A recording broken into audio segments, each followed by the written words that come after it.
चलिए आज हम लोग केमिस्ट्री के बारे में पढ़ते हैं। केमिस्ट्री 9th क्लास का रसायन विज्ञान के बारे में। तो सबसे पहले यह जानते हैं कि रसायन विज्ञान होता क्या है, रसायन विज्ञान के अंतर्गत पढ़ते क्या हैं। तो रसायन विज्ञान जो है विज्ञान की वह शाखा है जिसके अंतर्गत पदार्थों की रासायनिक संरचना, संगठन, गुणधर्म तथा उसके परस्पर रासायनिक अभिक्रियाओं और उनके परिणामों का अध्ययन किया जाता है। यानी कि जो केमिस्ट्री पढ़ेंगे, केमिस्ट्री के अंतर्गत रासायनिक संरचना यानी स्ट्रक्चर, संगठन यानी कॉम्पोजिशन जो उसका हो गया, गुणधर्म यानी प्रॉपर्टी जो हो गया, जो केमिकल रिएक्शन हो गया, उसके बारे में हम लोग रसायन विज्ञान में पढ़ते हैं। 18वीं शताब्दी के फ्रांसीसी रसायन शास्त्री जो 18वीं शताब्दी में कह रहा है कि जो फ्रांस के रसायन शास्त्री थे जिनका नाम था लेवोजियर, पूरा नाम था एंटोनी लेवोजियर, है ना, वो आधुनिक रासायनिक विज्ञान के जनक माने जाते हैं। उससे पूछा जाता है क्वेश्चन कि आधुनिक रसायन विज्ञान के जनक किसको मानते हैं, तो आधुनिक रासायनिक विज्ञान है जिनको जनक हम लोग किनको लेवोजियर को मानते हैं। और ये रसायन शब्द है उसकी उत्पत्ति मिस्र के प्राचीन शब्द क्रीमिया से हुआ है। और क्रीमिया का अर्थ क्या होता है, काला रंग, क्रीमिया का अर्थ काला रंग। तो यहाँ से अक्सर पूछा जाता है कि रसायन शास्त्र के लेखक कौन, जनक कौन है, तो लेवोजियर है। और केमिस्ट्री शब्द की उत्पत्ति कहाँ से हुई है, तो मिस्र की प्राचीन शब्द क्रीमिया से हुई है, जिसका अर्थ क्या होता है, तो इसका साफ अर्थ होता है काला रंग। क्या है काला रंग, यानी इसमें हम लोग क्या स्ट्रक्चर के बारे में, प्रॉपर्टी के बारे में, केमिकल रिएक्शन के बारे में पढ़ते हैं। तो ये है आपका क्या है रसायन विज्ञान का अर्थ, है ना। चलिए अब हम लोग पढ़ते हैं आगे रसायन विज्ञान में क्या है और क्या नहीं। तो ये लेसन फर्स्ट है आपका केमिस्ट्री 9th का, जिसमें पदार्थ के बारे में पढ़ना है। आगे आप लोग को सबसे पहले आइकॉन में दिखाया गया है कि क्या क्या इसके बारे में पढ़ना है। तो पदार्थ कहते हैं कि इसको, यानी द्रव्य जो है, मैटर जो है, पदार्थ है, वो होता क्या है। तो ब्रह्मांड में जितनी भी चीज़ आपका उपस्थित है जिसमें क्या है द्रव्यमान है, कुछ स्थान को घेरता है, वो सब पदार्थ कहलाते हैं। यानी कि ब्रह्मांड में उपस्थित वह सब कुछ जिसमें द्रव्यमान हो तथा जो स्थान को घेरता है उसी को क्या कहते हैं, पदार्थ कहते हैं। तो किसी वस्तु में उपस्थित पदार्थ की मात्रा उस वस्तु की द्रव्यमान कहलाते हैं। यानी कोई पदार्थ है उसमें जितना पदार्थ की मात्रा आपका है, क्वांटिटी ऑफ मैटर है, उसी को हम लोग वस्तु का द्रव्यमान कहते हैं, मास कहते हैं। जैसे जल, वायु, सोना, कुर्सी, किताब, ये सब वस्तु है। तो ये सब वस्तु है तो इसका कुछ ना कुछ तो क्वांटिटी होगा। तो क्वांटिटी जो होता है उसका क्या कहलाता है, द्रव्यमान कहलाता है। यानी उसका जो वजन होगा तो क्या कहलाएगा, द्रव्यमान। जबकि ऊर्जा जो हो गया, प्रकाश हो गया, ध्वनि हो गया, अगर हम लोग कोई चीज़ विचार करते हैं तो विचार हो गया, भावना, ये सब पदार्थ नहीं है। क्यों, क्योंकि ये सब का कोई द्रव्यमान नहीं होता है। और जब द्रव्यमान नहीं है तो पदार्थ नहीं हो सकता है। यानी कि पदार्थ क्या कह सकते हैं, तो कोई भी वस्तु जो स्थान घेरती है जिसमें द्रव्यमान हो, है ना, और जिनको अपनी 5 ज्ञान इंद्रियां या इंद्रियां से महसूस कर सकते हैं कि उसको क्या है, तो वो सब क्या कहलाती है, पदार्थ कहलाती है। क्या कहलाती है, पदार्थ। चलिए अब हम लोग पदार्थ का वर्गीकरण के बारे में जानते हैं कि पदार्थ का वर्गीकरण क्या है और क्या नहीं है ना। तो पदार्थ जो है, पदार्थ को 2 वर्गों के आधार पर बांटा जाता है। एक जो है भौतिक और दूसरा रासायनिक। यानी पदार्थ का वर्गीकरण जो किया जाता है 2 आधार पर किया जाता है, एक भौतिक आधार पे, एक रासायनिक आधार पे। तो जो भौतिक आधार पे होते हैं वो 3 प्रकार के होते हैं, ठोस, द्रव और गैस। कौन कौन, भौतिक आधार पर जो होते हैं वो 3 प्रकार के, ठोस, द्रव और गैस। और जो आपका रासायनिक आधार पर होते हैं उसमें भी 3 होते हैं, तत्व, यौगिक और मिश्रण। क्या है, तत्व, यौगिक और मिश्रण। तो ये याद रखिएगा कि भौतिक आधार पर 3, ठोस, द्रव और गैस। और जो आपका क्या है रसायन है, तो रासायनिक के आधार पर आपका 3, तत्व, यौगिक और मिश्रण। चलिए आगे हम लोग पदार्थ की अवस्था के बारे में जानते हैं कि पदार्थ की कौन कौन सी अवस्था होती है। तो पदार्थ जो है, पदार्थ की 5 अवस्थाएं पाई जाती है। कितनी अवस्थाएं, 5। पहला ठोस अवस्था, दूसरा द्रव अवस्था, तीसरा गैसीय अवस्था, चौथा प्लाज्मा अवस्था और 5वां BEC, जिसे बोस आइंस्टीन कंडीशन के नाम से जानते हैं, है ना। तो कितनी अवस्था, 5 अवस्था। पहला ठोस अवस्था, दूसरा द्रव अवस्था, तीसरा गैस अवस्था, चौथा प्लाज्मा अवस्था और 5वां BEC। क्या है 5वां BEC, तो सभी का फिगर के साथ आपको दिखाया गया है कि क्या है और क्या नहीं है। तो अब सबसे पहले हम लोग ठोस के बारे में जानेंगे, ठोस अवस्था के बारे में। कौन सी अवस्था के बारे में, ठोस अवस्था के बारे में, कि ठोस अवस्था में क्या है और क्या नहीं है। तो ठोस क्या है, ठोस अवस्था में वस्तु का कोई वस्तु होता है, उसका आकार और आयतन यानी शेप और वॉल्यूम जो होता है निश्चित होता है ना। कोई ठोस पदार्थ है तो उसका आकार भी आपका निश्चित रहेगा और आयतन भी आपका क्या रहेगा, निश्चित रहेगा। उसी को क्या कहेंगे, ठोस कहेंगे। क्या कहेंगे, ठोस। दूसरी बात क्या है कि जब इन द्रवों पर क्या है कि ब्राहा बल लगाया जाता है, यानी कि तो इसमें अपना आकार बदलने आकार बनाए रखने का गुण होता है। अगर कोई बाहर बल भी लगाते हैं तो भी ये अपने आकार में होता है। कौन, ये द्रव नहीं, यहाँ पे आपका टाइपिंग मिस्टेक है, ये ठोस होगा। तो जब इन ठोस पर बाहर बल भी लगाते हैं ना, तो भी इसमें क्या है, अपने आकार बनाए रखने का गुण होता है। अर्थात इसमें नगण्य संप्रियता होती है, संप्रियता का गुण न के बराबर होता है ना। और ठोस वस्तु में आपका क्या है कि अंतर स्थानिक स्थान कम होते हैं, जबकि इनके अणुओं के मध्य जो होते हैं, अणु के बीच जो होते हैं आकर्षण बल भी होते हैं। अर्थात इसका घनत्व अधिक होता है, जैसे लकड़ी, लोहे की छड़, कांच, पत्थर इत्यादि। कहने का मतलब है कि ठोस है, ठोस तो जो होगा क्या होगा, इसका क्वालिटी भी है कि इसका आकार और आयतन दोनों निश्चित होगा। दूसरी बात, इसमें बहाव की प्रवृत्ति नहीं होती है। तीसरी बात, इसको अगर पीटते हैं तो पीटने पर क्या है कि ये क्या है, संप्रियता। कहने का मतलब पीटते हैं तो टूट भी सकता है, नहीं भी टूट सकता है। ये तो क्या है, तो इसमें जो आपका क्या है कि आकार बनाए रखने का गुण होता है, यानी आकार में चेंजिंग नहीं लाएगा, और इसमें संप्रियता बहुत कम होते हैं, है ना। चलिए और भी इसके बारे में भी जानते हैं। फिर ठोस वस्तु है, उसके अंदर आपका क्या आता है, कुछ खाली स्थान होते हैं, कम होते हैं, लेकिन उस स्थान को हम लोग अंतरा अण्णुक स्थान कहते हैं। क्या कहते हैं, अंतरा अण्णुक स्थान के नाम से जानते हैं। और इनके बीच जो बल होता है उसे अंतरा अण्णुक बल के नाम से जानते हैं।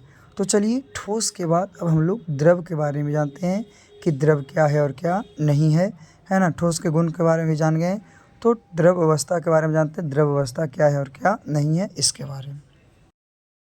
द्रव अवस्था है ना, तो द्रव अवस्था में पदार्थ का आकार तो निश्चित नहीं होता है, लेकिन इसका आयतन निश्चित होता है। जैसे कि कोई भी हम लोग बर्तन रखते हैं तो उसका आकार का हो जाता है, लेकिन अगर 1 लीटर तो 1 लीटर ही रहता है, तो आयतन जो है निश्चित होता है और आकार अनिश्चित होता है। द्रव पदार्थ जो है जिस पात्र में रखे जाते हैं उसी का आकार ग्रहण करते हैं, है ना, ऐसा भी बताया गया। फिर द्रव में अंतर आणविक स्थान ठोस की अपेक्षा बहुत अधिक होती है, जबकि इसके अणुओं के मध्य आकर्षण बल कम होता है ना। और द्रवों में ठोस की अपेक्षा घनत्व भी कम होता है, जैसे कि जल हो गया, दूध हो गया, तेल हो गया आदि हो गया। इसका गुण क्या है कि ये आकार तो अनिश्चित होगा लेकिन आयतन निश्चित होगा। दूसरी बात कि इसमें बहाव की प्रवृत्ति पाई जाती है। क्या है, इसमें बहाव की प्रवृत्ति पाई जाती है ना। और इसका द्रवणांक और क्वथनांक जो होते हैं आपका ठोस की अपेक्षा क्या होते हैं, कम होते हैं। इसका घनत्व जो है आपका किसके अपेक्षा, ठोस की अपेक्षा कम होता है। जैसे कि लिखा गया है कि द्रवों में ठोस की अपेक्षा क्या होती है, कम होती है। तो ये था आपका द्रव के बारे में। अब हम लोग गैसीय अवस्था के बारे में जानते हैं, गैसीय अवस्था क्या है और क्या नहीं है। तो गैसीय अवस्था के बारे में, गैसीय अवस्था में पदार्थ का आकार और आयतन दोनों ही अनिश्चित होता है, यानी कि दोनों में से कोई फिक्स नहीं रहेगा, चाहे तो उसका शेप रहे या वॉल्यूम रहे, दोनों ही अनिश्चित होता है। दूसरी बात है कि गैस में अंतर आणविक स्थान बहुत अधिक होते हैं, इसीलिए इसमें उच्च संप्रियता होती है, हाई कंप्रेसिबिलिटी होती है, इसका गुण होता है। और गैस के कणों के मध्य जो होते हैं आकर्षण बल नगण्य होते हैं, न के बराबर होते हैं, इसीलिए गैसों के अणु तीव्र गति से अनियमित गति करते हैं। जैसे ऑक्सीजन हो गया, कार्बन डाइऑक्साइड हो गया, नाइट्रोजन हो गया, ये सब जो है ना गैसीय अवस्था में आएगा। किस में आएगा, गैसीय अवस्था में। यानी तो इसका गुण क्या हो जाएगा, तो इसमें तो क्या बहने की होगा नहीं, इसमें उड़ने की प्रवृत्ति पाई जाएगी, है ना। और इसका तो घनत्व सबसे कम होगा ठोस और द्रव से भी। इनके द्रवणांक और क्वथनांक होंगे वो भी ठोस और द्रव के अपेक्षा बहुत कम हो जाएंगे, है ना। तो ये है ठोस, द्रव और गैसीय अवस्था की कहानी, ठोस, द्रव और गैस के बारे में, ये अवस्था के बारे में। और इसके गुण भी आपको साथ ही साथ बताते ही जा रहे हैं, आप लोग याद रखिएगा। चलिए और हम लोग देखते हैं कि ठोस, द्रव और गैस से कैसे एक रूप से दूसरे रूप में कन्वर्ट होता है, कैसे एक रूप से दूसरे रूप में वो कन्वर्ट होता है, उसके बारे में। तो पदार्थ की 3 अवस्था में ठोस, द्रव, गैस के बारे में जाने। तो ठोस को अगर गर्म करते हैं, ठोस को गर्म करेंगे तो क्या हो जाएगा, द्रव अवस्था में जाएगा। और द्रव को गर्म करेंगे तो कौन सी अवस्था में, गैस। तो जिससे कि पानी जो होता है वो तीनों अवस्था में, ठोस, द्रव और गैस तीनों में होता है। तो ठोस जो है बर्फ़ के रूप में, जो द्रव है वो जल के रूप में, और गैस जो है वो किसके रूप में, वाष्प के रूप में। तो ये 3 रूप होते हैं ठोस, द्रव और गैस का। तो यही पानी ही है जो तीनों अवस्था में पाई जाती है।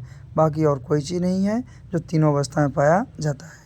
अब हम लोग देखते हैं ये तीनों का तुलना करने के बाद क्या है और क्या नहीं है। इसमें घनत्व का तुलना करते हैं, आकर्षण बल का, आणविक स्थान का, प्रसार का, फैलने का यानी विसरण का, गतिज ऊर्जा का, इस सब का कंपेयर करके हम लोग देखते हैं कि क्या है और क्या नहीं। चलिए इसमें तुलनात्मक आधार पर देखते हैं।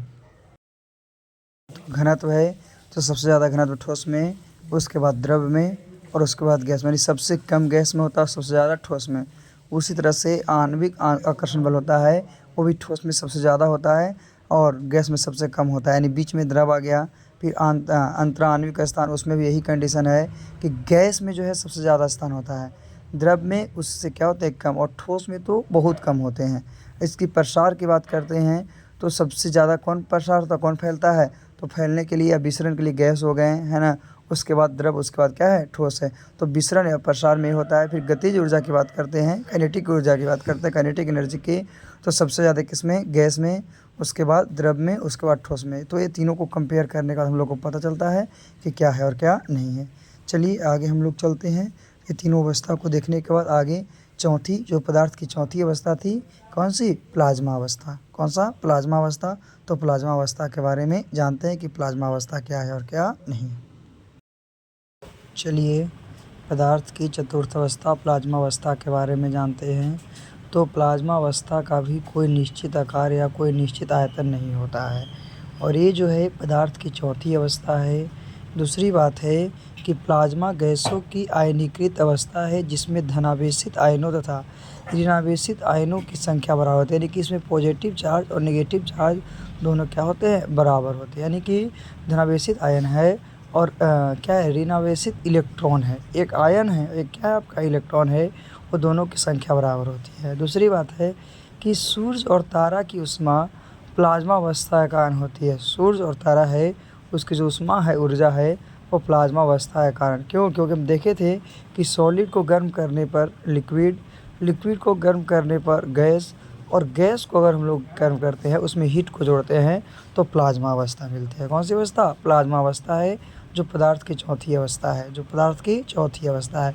यानी क्या है, ठोस, ठोस से द्रव, द्रव से गैस और गैस से प्लाज्मा अवस्था। गैस से कौन सी अवस्था, तो गैस जो हो जाएगा वो आपका प्लाज्मा अवस्था हो जाएगा, है ना।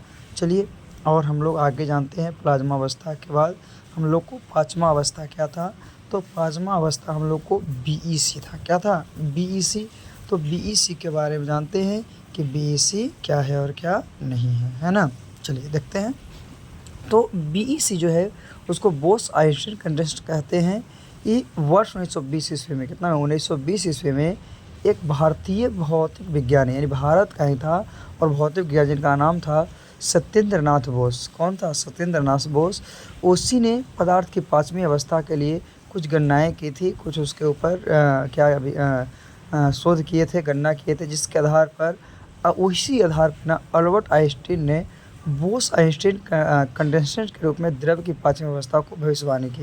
यानी ये बताए थे सत्येंद्र नाथ बोस, लेकिन ये बताने के बाद इसके बारे में डिटेल कौन बताए, तो आइंस्टीन, इसीलिए इसका नाम आइंस्टीन पर पड़ गया है, बोस आइंस्टीन कंडेंसेट, है ना।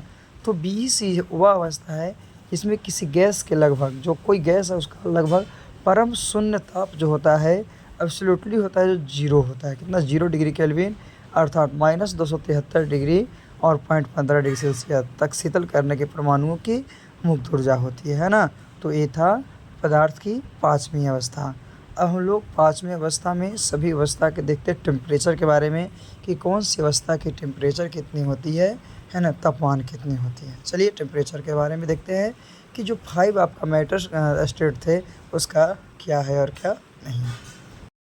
तो सबसे पहले हम लोग क्या जानते हैं कि सबसे ज़्यादा जो टेम्परेचर होता है वो प्लाज्मा का होता है, और सबसे कम जो होता है बीईसी का होता है ना। सबसे ज़्यादा प्लाज्मा, उसके बाद गैस, उसके बाद लिक्विड, उसके बाद सॉलिड, और सबसे कम जो है आपका बीईसी का होता है। तो टेम्परेचर का ये कहानी है। अब सोचेगा कि पाँचों अवस्था में सबसे ज़्यादा टेम्परेचर किसका है, तो प्लाज्मा अवस्था का है। उसके बाद कौन है, गैस है, उसके बाद लिक्विड है, उसके बाद सॉलिड है, उसके बाद बीईसी है। चलिए आगे हम लोग देखते हैं पदार्थ की और भी चीज़ के बारे में।